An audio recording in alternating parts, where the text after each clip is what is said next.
Hey girl, hey, it's your girl Makisha. I'm here today talking about systems and operations. Still, yes, still, I'm all about these systems and operations. That's the theme of this quarter. And quite frankly, I'm always game to talk about systems. But stay tuned because I'm going to tell you some of the things that you're probably not thinking about if you're like, I wrote the documents out that you told me to do. I built my SOPs, and yet still, things are still a mess around here. And so we're going to talk about why and give you some tips to make sure that you're getting those systems in your business up and operating and running.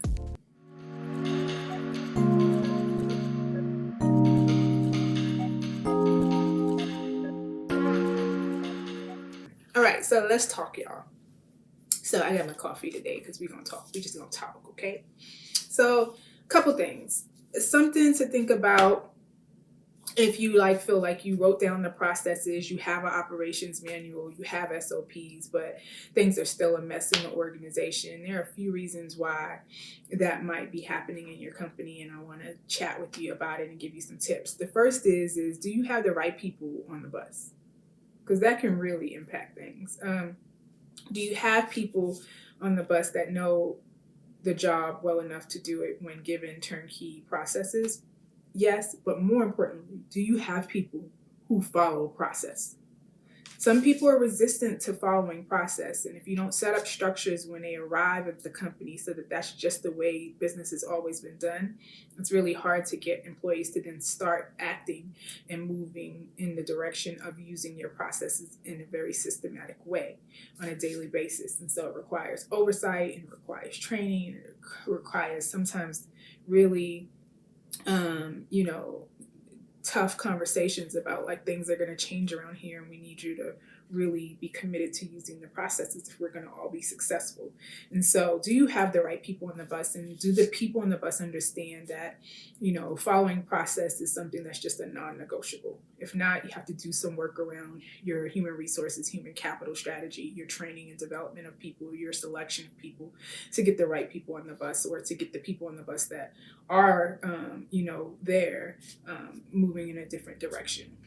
The next thing that could probably be a problem, if your systems are documented and written and distributed, but not the execution is still poor, is maybe your training and development, accountability, and support of the people using the processes. So you don't just throw a set of SOPs at somebody and say, here, use this.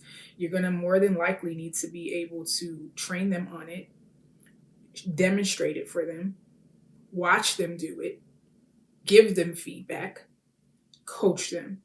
And so, are you doing that?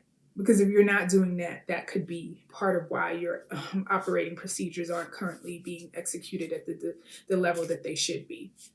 Especially if your SOPs are new, because maybe they need some work, which is the final step, the final tip that I want to give you about making sure operations and systems are running smoothly. If you have documents in place, that you have just put in place, standard operating procedures, you watched some of my other videos, you decided that you were going to go ahead and use them and build out your manuals and your SOPs. First of all, I'm proud of you, sis. I am proud of you. But the reality is that's just the beginning. Those SOPs need to be tested out and used and edited until someone can use them without you standing there.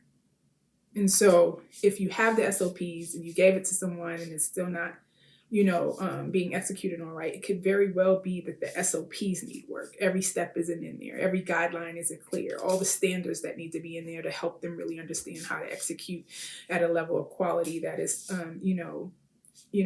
the standards that you have for the task or the function, then you have to edit that. And it's normal. It's a normal part of the process for you to have to edit your SOPs until they get to the place where they are actually usable by the person using them in a way that the function or the task gets done well. So think about those 3 tips and keep going. Don't give up. Systematize that business, turnkey that business so that you can have your freedom and so that you can have a sellable business. All right.